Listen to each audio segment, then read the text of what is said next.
Katie Pierce, how are you? Good to see you. Good. Thank you. Good to see you too. How's life? We were just talking, you got back from Arizona, scouting out some properties, playing some golf, watching some golf. How'd that go? That's right. Yeah. It was all great. Weather was beautiful, like between 70s and 80s the entire time. And it's so green in Arizona. I guess they've had a bunch more rain than I normally have. And so, yeah, it was beautiful. Great time. And you're coming back here to Colorado where it's all brown, but I still know. pretty It warm for right is. now. It is warm. Yeah. And we have the sunshine. Yep, for sure. Yeah. Well, thanks for taking the time for Military Investor Network Member Spotlight. Um, We've kind of been running this real estate thing for a while as partners in some deals, and David and I got to know you and Byron quite a few years ago, and have just formed a friendship, and it's just been a lot of fun, just friendship and partnership, and appreciate you guys being a part of the community. And I know you are very busy with everything you got going on, but you're incredibly smart and talented, and we take advice from you guys all the time. So. Appreciate it. If you would just give a little bit of background about who you are and where you came from, what you did, What I specifically do. in the military. Sure. So my name is Katie Pierce. I just retired from the Army Reserve about a year and a half ago now. So summer of 2024, I retired as an O6. I was in my last assignment was in Indiana working for a sustainment command. I was the deputy commander of a sustainment command. And before that, I was a brigade commander in Montana. I am an intel officer by trade. So that's what I did when I was on active duty. I had an ROTC scholarship from University of Santa Clara in California and went into the Army after that. I was stationed, my active duty assignments, I was stationed at Fort Hood, Fort Huachuca, Fort Meade, Maryland. And then after 5 years, I came off active duty, went into the inactive reserve for a bit, had some kids, and then came back into the Army Reserve in 2008. I never thought that I would actually retire from the Army. I thought that's the last thing that would happen, but life circumstances and truly the time in the reserve. I mean, it's super challenging because you have both your civilian career and you're juggling the Army, but it Yeah, goes by really quickly. And the Army paid for my undergrad degree. They paid for my law school degree. I went to University of Denver for law school. I went to the Army War College and have a master's in strategic studies. And so, I couldn't have done, or I wouldn't be where I am today without the Army for sure. that's awesome. And I know there are some decisions to be made about continuing in the Army because you were kind of on the path for 1 star. Right. What was kind of the decision matrix in that of deciding not to continue on that path?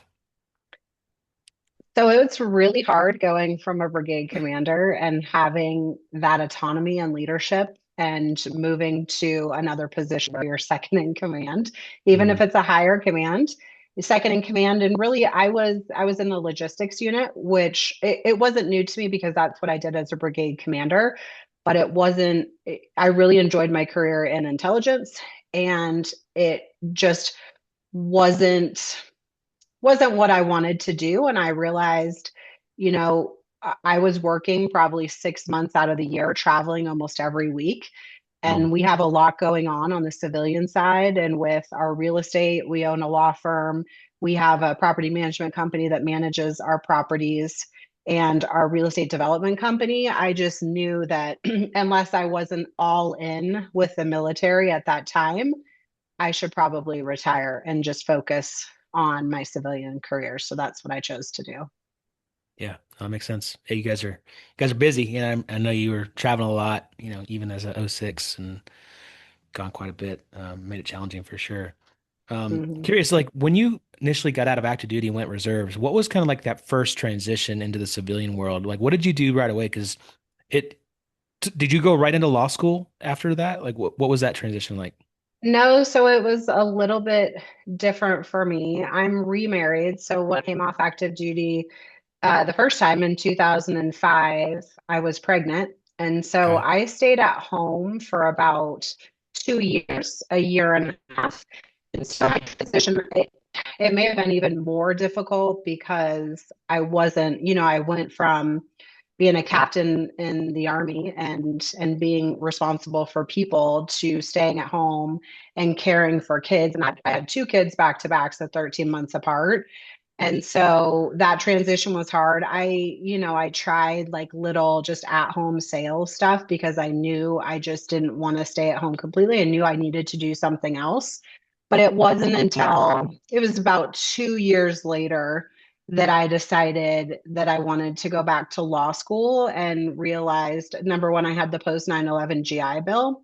University of Denver also threw in threw in the additional incentive if you had the GI Bill so that they would help cover tuition.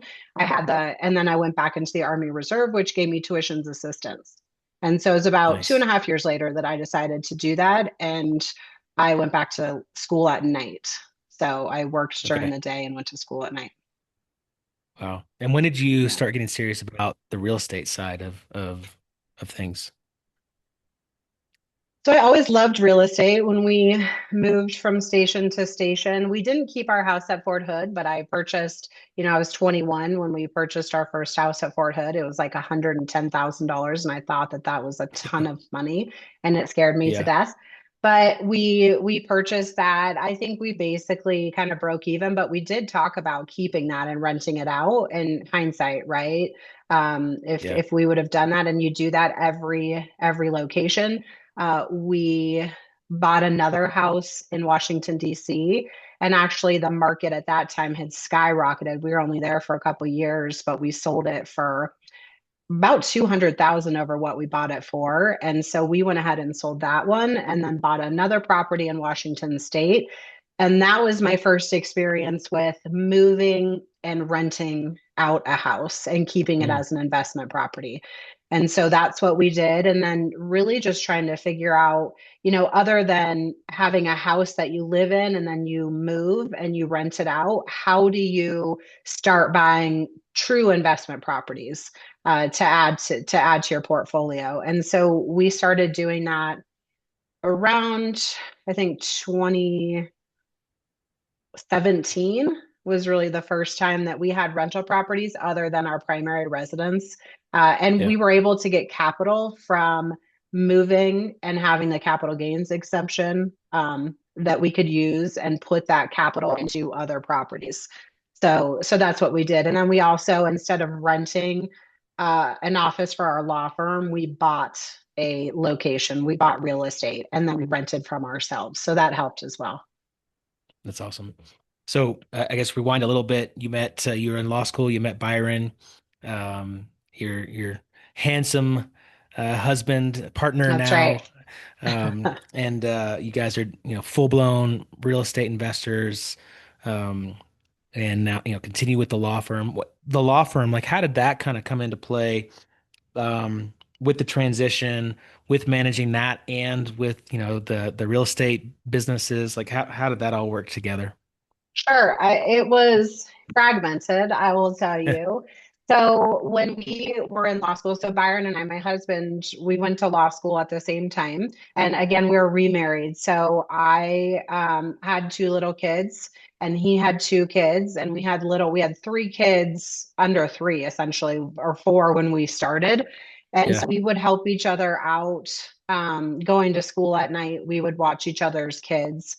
And um, when we were about to graduate from law school, it took us 4.5 years. I deployed to Afghanistan at the time.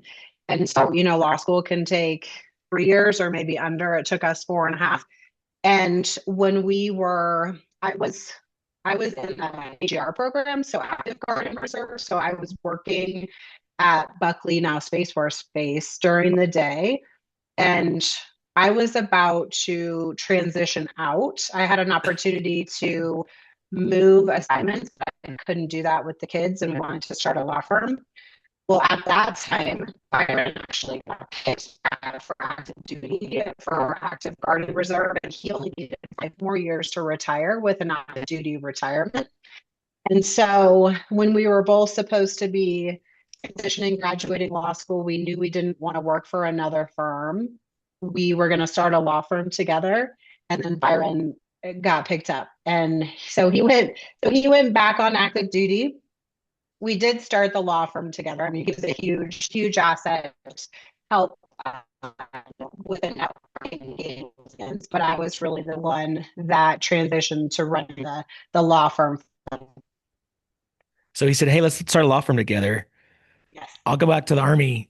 You keep on going to work for the law firm. You build it and grow it, do all the yes, legal work. that's I'll what keep happened. going." So as Nice. I was transitioning, and honestly, it was a good stepping stone. And I think the entire time we were spending this, even investing in real estate, we always had another job that was providing income. And we knew with Byron doing that and having a steady income, I could then focus on really not making money and starting a law firm. And, with the medical and dental benefits, everything like that, it really allowed us to start the law firm, but have income for the expenses that we had. And so, I'll tell you, partnerships in life, with you and David as our partners, but just finding a partner in life who you can kind of go back and forth and play off of each other and support each other really does wonders for for transitioning, especially from the military.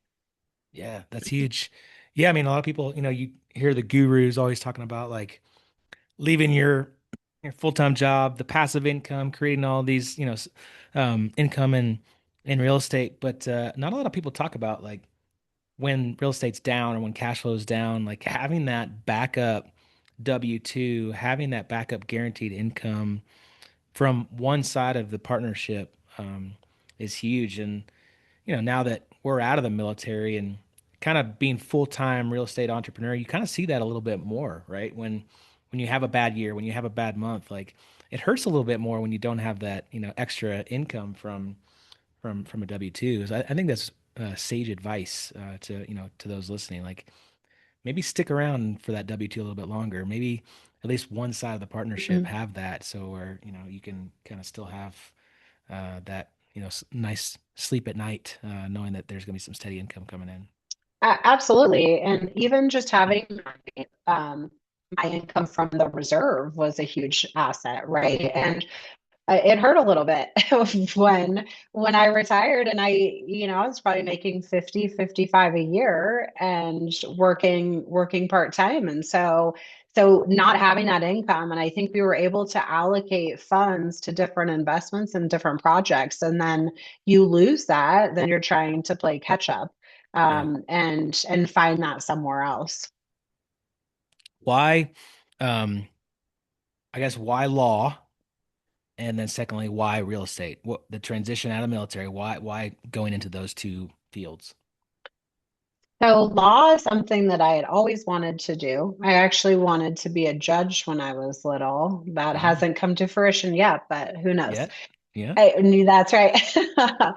And so when I was in ROTC in college, I was thinking about doing an educational delay and going to law school. But to be honest with you, I was burnt out, and I was burnt out with school just generally. So I was like, let's just do this army thing and see where it goes. And so the law portion um, came back into play again when I was looking to go. They didn't have night programs, and so that's a beautiful thing about the law now is they actually have night programs, they have remote programs, and so it provides working adults more flexibility. And then also going to course, and I had my own family law stuff that I was dealing with. And so I just wanted to be educated. And I always thought that a legal background is a really good background to have. Even if you're not an attorney, we met a lot of people in law school or who had graduated from law school that weren't attorneys and didn't practice. But it's such a good foundation education just across the board. And so I knew I wanted to have that. So that's the law piece. That's why I got into law. It was just something that I'd always wanted to do. And then again, the Army provided that opportunity with the post 9/11 GI Bill. I left law school and didn't have any debt, which was awesome. Yeah, that is awesome. Yeah. And then And what and was your second question? we've taken advantage of your law degree as well, just for That's right. advice. It comes into handy. I mean, And it's not, it really does come into handy or come in handy dealing with all aspects of real estate, especially Yeah, I do all of our landlord tenant cases too, and I deal with those matters with our property management side. And so it's just nice to have that background, and I can articulate that with our staff too on a daily basis from a legal perspective, especially in Colorado when the yeah, laws are constantly changing.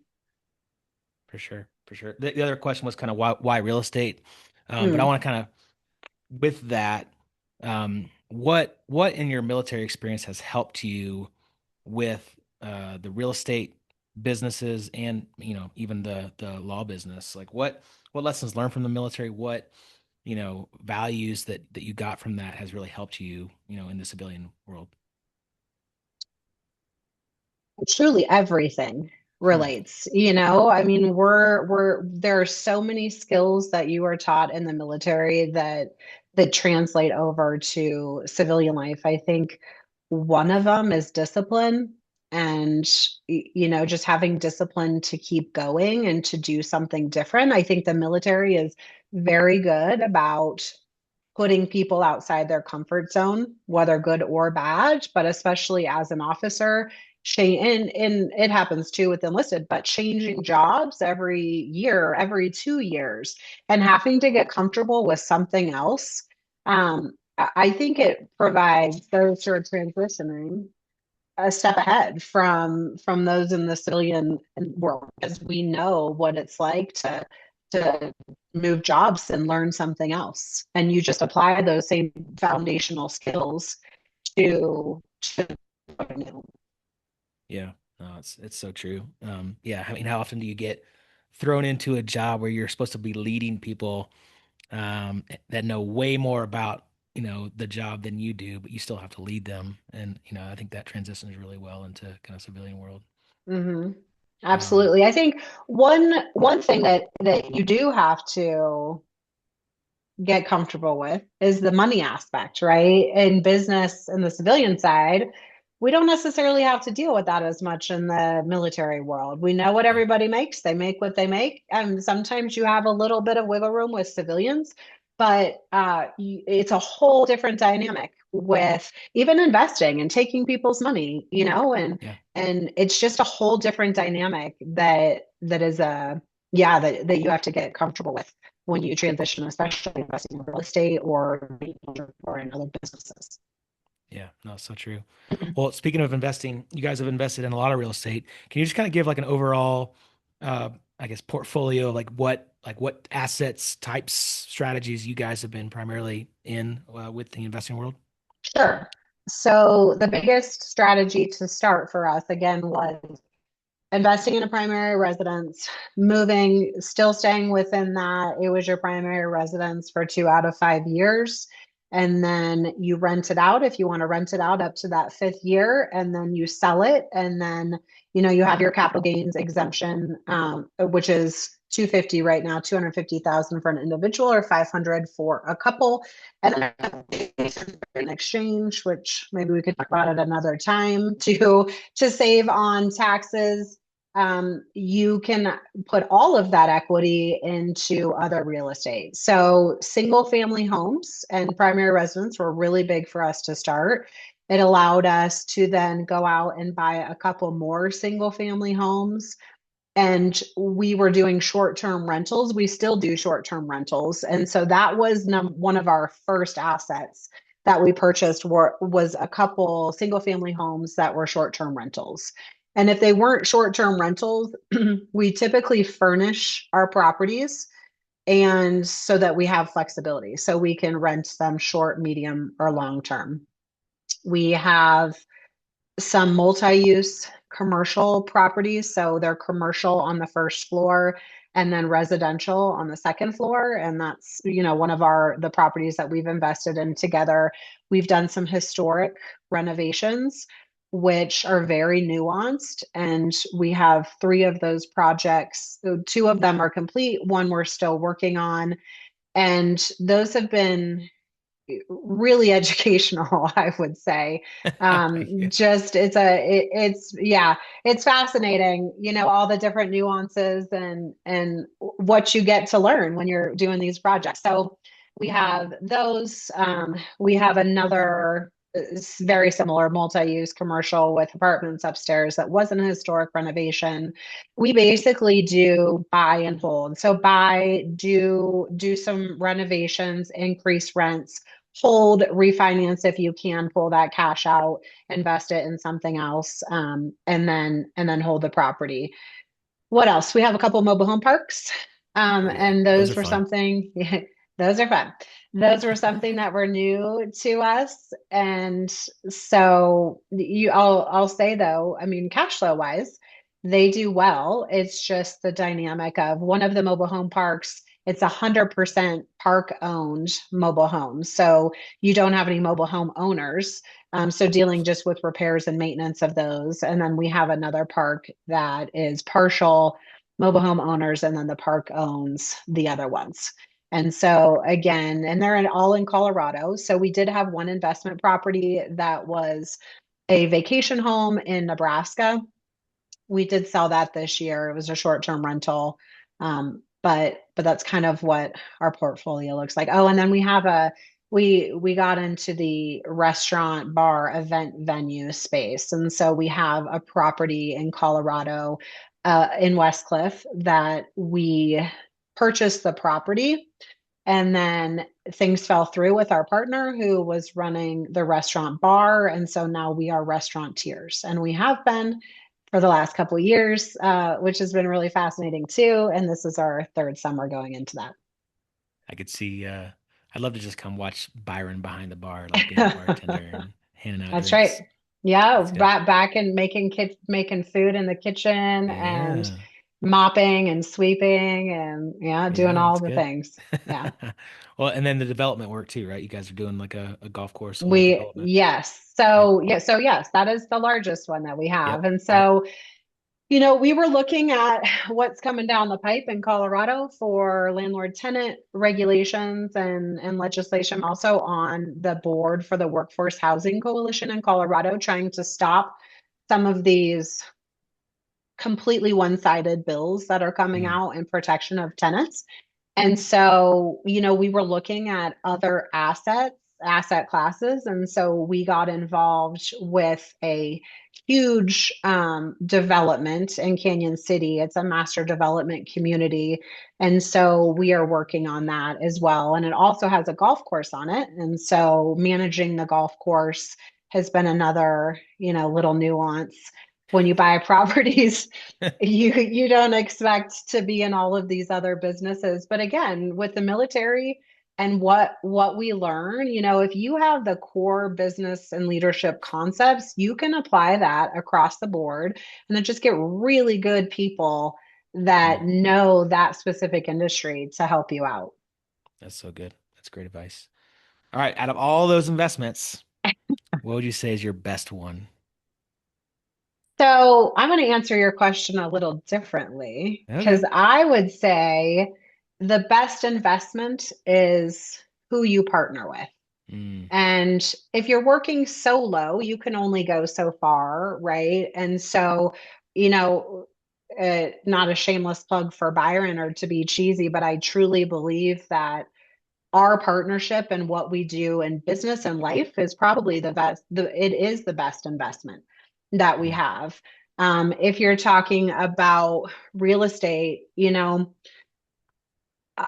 I like to analyze investments, especially if you come full circle and you're able to sell them or refinance them and pull cash out to see what that looks like. We did really well with the commercial property that we had for our law office in Castle Rock, and we're going through the process now of doing the 1031 exchange with those proceeds and putting those into other investments.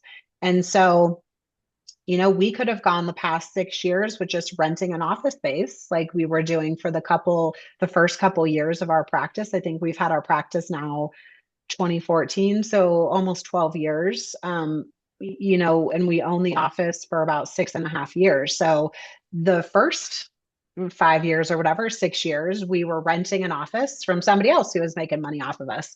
And so I would say that has been a very good investment for us. We were able to do a cost segregation study, so take some bonus depreciation on that building, and then just overall the gains that we generated from owning that property have been great and are allowing us to do other things and make other investments. Yeah, and that was such a great location too. That was Hmm. prime real estate for sure. I was gonna, Absolutely. I thought you were going with the partnerships with David and I I as was your going best to, and investment, you but guys that might too. actually be your worst investment. That might be your worst No. partnership. I wouldn't say that, but I again, I think invest in partnerships. And if something doesn't feel right or very early on, Mm, we've had that, like with our law firm, we spent 6 months merging with another attorney and our law firms, and very quickly realized it's just not going to work. yeah, And so we unmerged, which took another 12 months or so. But that's the thing. That's what's going to make or break you, truly, yeah, especially with real estate, is partnerships. And for the the military members here, not only you doing what you say you're going to do, but be that partner who said what they say they're going to do too. yeah. That's so good. All right, Yeah. what's your worst investment?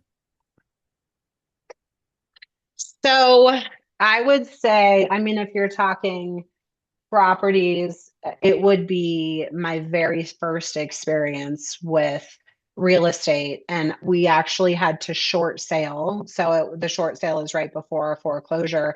We had to short sale the single family home that we moved from in Vancouver that was being rented. And that was when the market was crashing in 2007. 2008, but we purchased it at a high, honestly, like, and you did get the feeling going in that we probably, like, it was a little higher than it should have been. And you could kind of read the conditions a little bit with what was going on. And then just the decision to rent it. And thankfully, we were able to short sale it. And, it affected our ability to lend on other projects for a while, but we got past that, and it gave me some valuable lessons as well. And so Yeah, I would say, as far as just an investment property goes, that was the worst one. We lost quite a bit of money on that. I had one of those too. And Hmm. bought in San Diego in 2005, and yeah, had to short sale it a little bit Hmm. later. That Yeah, was a and we tough bought one. it 2005 too, 2006, right at the end of 2005. Yeah. Yeah. Um, well, going back, if you were going to give yourself advice, to your 20-year-old self, or to your kids at their age now, like what type of advice would you give? We try to give lots of advice to our kids, but They probably don't listen, do they? I don't listen, right? And we have a 19, 20, and a 21-year-old. So they're right in the mix of that age group. The And formidable you know, years. we yeah, we bought the Rich Dad Poor Dad series. If you have not read Rich Dad Poor Dad and you're investing, you absolutely should do it. Just talking to them about, instead of putting your money in something that is a liability, Mm, see if you can create an asset somewhere, right? Something that can generate you income, regardless of how small it is. I just talked to my daughter, and it was a little different for me because in college, I had a room and board scholarship with the Army, but I just talked to my daughter who is starting at University of Oregon this year, and we were talking about she's going to live next year. I'm like, we could even, this is a very small example, but I saw a mobile home park that and they were very nice mobile homes, and they were low costing mobile homes. And yeah, you have to pay the lot rent. But what if, instead of renting an apartment, for a ridiculous amount each month, which it is around college towns, what if we buy you that mobile home and we put the money towards that? And then when you're done in college, right, you have an asset, you have something that you can turn around and sell. So I would say, and I think a lot of people regret this too, like I talked about earlier, if you're moving to a location, another military installation, and there's also some benefits with, you have some capital gains exemptions with military moves too, that are a little bit more nuanced. But if you're going to buy a home, you're going to go through all that trouble to buy a home, do your best to try to keep it and rent it out and then do it again and do it again and do it again. You may not always win, but the majority of the time, it's likely that you will win. And you just have to deal with the cost of a property management company. If you don't have somebody around, write that into your underwriting, what that cost would be. But I would say if I could go back again, I would say don't think about the hassle it's going to be having a property in a location that you're not in. You already bought it. You were already approved for it. Just hold on to it. Mm. Interestingly enough, Crystal, my wife, her Mm, parents did exactly that. They bought a nice. mobile home, uh, put it in a park, and Hmm. had Crystal, my wife, live in the mobile home while they were in college, and then kept it and rented it out after they moved on, and like they sold it years later. But like, and I think they had multiple mobile homes because they had multiple kids. Um, I think that's genius. I think it's genius. Yeah. And one of our mobile home parks, and you can't do this with all mobile home parks because a lot of them won't let you own a home and then rent it out. Some Mm. will, but Yeah, like we own a mobile home park with you guys, right? yeah, But then Byron and I bought a couple of the mobile homes. yeah, And then because we do the property management too, we then are renting out those mobile homes. And I'll tell you, even just with taxes, the difference between property taxes on a home, and we can rent them out for $1,000 to $1,500 a month, depending on what they look like inside. But the property or the tax on it, it's a personal property tax, like a yeah, title, right? It's like $30 a year. If we were yeah, paying property tax on that, it would be, $1,500 a year or something. And yeah. so they Yeah, the cash flow can be actually great. cash flow, it can be. Yeah, Absolutely. no, I love it. All right, last question. We'll get you off. Um, Sure. for this audience watching this for the Military Investor Network, um, what would you ask of them? What advice would you give them? What would you ask of them? You can plug, three pillars. You can plug anything that you're working on. This is your time to shine. I would just say continue to network. I mean, Mm. guys like Stu who put these podcasts out and have these networking opportunities, I think, and we met through a networking opportunity, right? Yep, yep, Keep doing it. If you learn a lesson, whether good or bad, tell people about mm, it so that they can learn from your lessons and not do it themselves. And that's kind of one thing that Byron and I are doing now is getting some of our lessons learned out there. And maybe, who knows, maybe it'll affect one person and they will do something a little bit different and they will, their path will be a little bit smoother than it was for us. So I'd say continue networking, help people who are transitioning from the military into the civilian world and just talk to people about your lessons learned and so that we can all help each other. You guys just started a podcast, right? Or like a YouTube channel? We did it. Yeah, tell Yeah. us about So that. it's probably going to develop into a podcast, but right Okay, now it's just really short clips. okay. So what we have decided is we have all of these different businesses, right? We have about 15 different business entities, whether property holding companies or active businesses. We have one, two, three, four, maybe five active businesses with employees. But what we've learned is why don't we brand ourselves to Mm, help the momentum for all of these other businesses versus focusing on independent marketing for each of them? mm, And so, what we're doing now is just telling our story again, giving those lessons learned. We have so many, especially in the military, it's very good. One of your questions is, those skills, military decision making process, right? Going through that too and letting people see the decisions that we've made or that we have to make, the lessons we've learned, the bad things we've done, the things we could have done differently.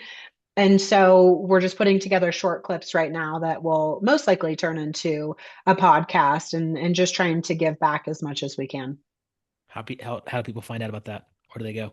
You can go to Okay. byronandkatie.com. Okay. Or yeah, or same thing with Facebook, Instagram, TikTok, LinkedIn, You guys are on YouTube. TikTok? That's Duh. right.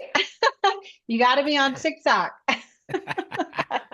That's awesome. Yeah. And then what about Three Pillars Law? Talk about what type of legal work are you guys doing? Yeah, so thank you. So, Three Pillars Law, um, part of the reason that we got into syndications and having other partners in bigger real estate deals is because we started doing that in our law practice. So, we help typically, newer or less experienced capital raisers. So people who want to invest in private equity and mainly real estate, but we do other sorts of raises too and help with small business. We do all of the legal documents in compliance with the SEC and everything else that you need to do. And so if you have, if you are working on a project and you are looking at an attorney, please check us out. We have all of our fees and stuff online. It's three. So the number three, pillarslaw.com is how you can find us. And Katie and Byron have helped David and I on all of our raises, on all of our deals. And they've been fantastic and super helpful and super smart. Thank So, you.